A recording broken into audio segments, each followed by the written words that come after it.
in changing yourself, you're going to start changing the dynamic of those around you. So can you stay aligned through the holidays and when you're getting together with family or going to gatherings? Can you still stay aligned in yourself? In today's video, I'm going into and talking about doing a few steps or things that you can check in with yourself and be able to keep yourself aligned and being true to yourself throughout the holidays. And thank you for joining me. I'm Amy C. with You Finding You. I'm an intuitive and transformational coach, and I help you step into finding your purpose and meaning and really starting to live that fulfilling life in yourself, for yourself. So this week, I wanted to go into maintaining your alignment or being able to still get into a place of really being in yourself, centered in yourself, and true to you, while still interacting with family and events that you're going to and all of that it entails through the holidays. So the first thing to start doing for yourself is just noticing your patterns. And what I mean by this too is when you get into dynamics with people, with family, what is your pattern? You know, where do you see yourself or how do you interact with these people? And for myself, I always felt that I wasn't good enough, so I would go to gatherings and be like, oh, people don't actually want to interact with me. I'm not good enough. I'm not going to want to be here. And I would usually always leave early because I had this insecurity in myself of like, yeah, people don't really want me to be here, because I'm not good enough.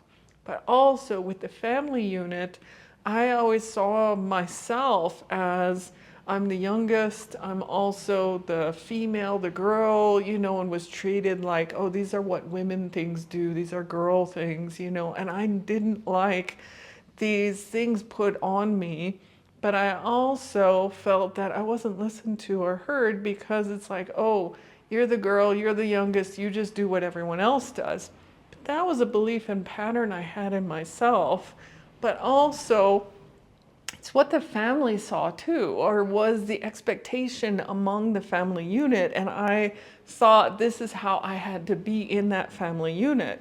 So as you start to notice these patterns and you want to make a shift or change to that dynamic, you're not going to be changing the other people to make this happen. Like, you're not going to go in there and say, I want you to be this way and change and expect me to look or feel this way.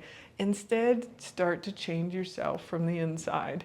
And what I mean by this is, as I started stepping into and out of this belief of not good enough, I actually saw myself differently.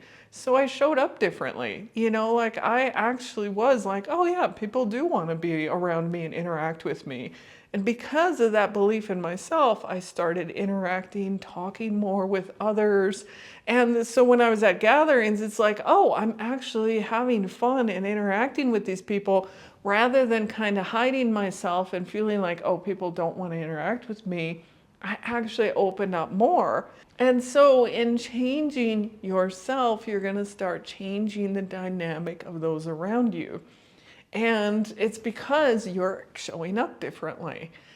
And that then goes to the family dynamic, and that is going to be a little bit more tricky to adjust or change, because even in yourself, you have this core beliefs of this is my family, how I fit into that family unit. So it does take work in yourself to actually say, hey, this is how I'm going to show up now. This is the things I'm going to be. And it's not forcing on others. It's loving and showing compassion. And an example here too is, for the longest time, my dad and I would get into arguments when we were together, and we basically were saying things just in the same thing but in different ways. Like we would be arguing with each other but saying the same thing, but this is my way of saying it, and him his way of saying it. And so we would get into these arguments, and what I started to realize is, it's like, do I want this to continue, this kind of dynamic?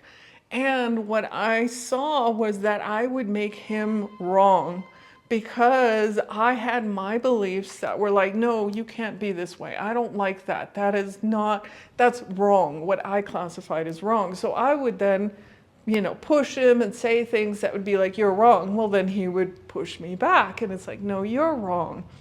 So it's not that we were saying you're wrong. It's that our beliefs and the ways we viewed things we thought were not right for each other. And it's like, you can't be that way. I don't like that. So when I started shifting in myself this belief of what is right and wrong, it was like, oh, does it really matter? He has his beliefs and I have mine. And it's like being able to see and accept each other for where we are rather than making each other wrong.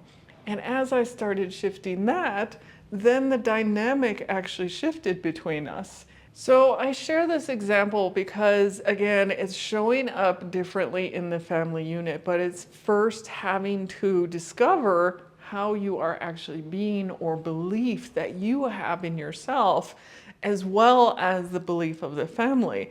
Again, I believed I was like the youngest, so I wasn't listened to, I wasn't heard, or I was, the girl, so of course these certain things I had to do because of expectations.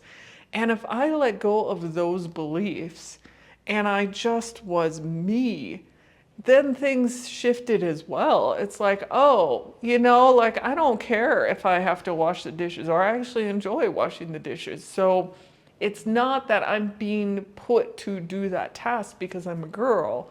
It's that, oh, each of us do it anyway. It was no big deal.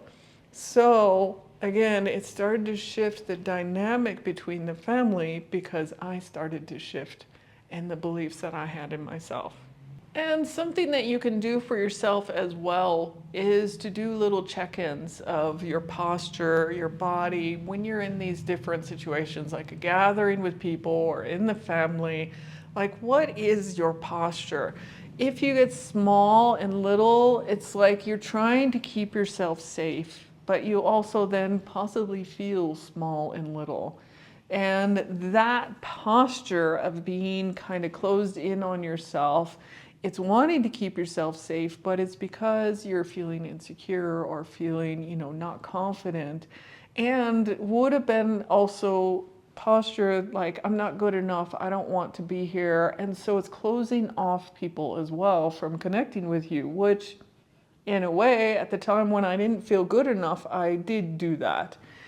Versus being more open with your posture. It's like, even as I just opened up there, I felt the difference of how I'm interacting, who I'm being and how I'm showing up. So you can notice and just do little posture checks of like, are you closed in or are you more open with your posture around different people in different situations? And you can do these little checks of like, oh, how does my posture feel right now? Like, am I, again, closed or open? How does the spine feel? Is it more upright or is it more curved, forward?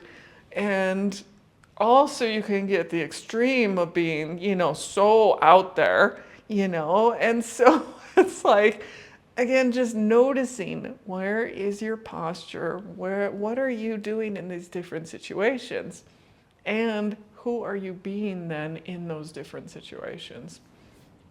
So play with it, have fun with checking in with yourself. Again, just noticing your patterns, who you're being. Do you want to shift those patterns and into something else that can better be true to yourself and who you are? And as you step into those patterns, those new ways, this is being you, being true to yourself, then again, the people around you are going to shift because you're being different and showing up different. So thank you guys for joining me today. Again, if you are enjoying and getting value out of these videos, do hit that like, share, and subscribe. Thank you guys. I'll see you in the next video.